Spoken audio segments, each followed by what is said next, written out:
Let's go to our little farm. Ayan, ito na yung kalamyas.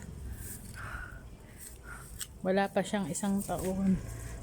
Namunga na. Ganito palang mamunga ang kalamyas. Grabe, ang daming bunga oh. Hindi ko na kailangang manghingi. At magpapatuyo na rin ako. Yan. Sabi ng inay, bibili pa daw ng mga pantanim na kalamyas. Nakakatuwa. At ito yung aming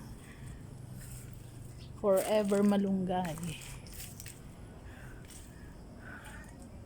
Yan. Kaso yan na may nadayong kambing at kinakain ng aming malunggay.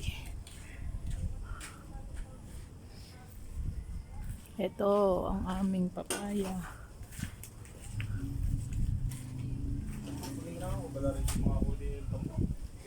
Bagong bunga ng papaya. Kalamansi. Hindi tumuloy-tuloy ang bunga. Mamunga ka na. Bunga ka na itong sili. Madami itong bunga. Kapapanguha lang. Yan. Tanan din kami ng salay. Matagal na kami hindi nakakapagsalay. Yan. Ups. Yan. Mga bagong tanim na papaya. At nagtanim kami kanina ni Pia ng kangkong.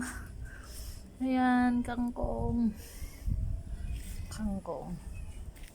At ang talong, nag-iisang talong.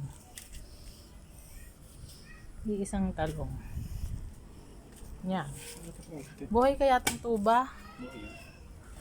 Yeah, papaya. Ay. Naku po. Ayan, punta tayo doon sa kabila. Ayan yung aming papayang napakabait bumunga. Ayan. Marami nang nakahingi ng bunga dito. At nagkaroon pa siya ng sanga para mas mababa, madaling kuhanan.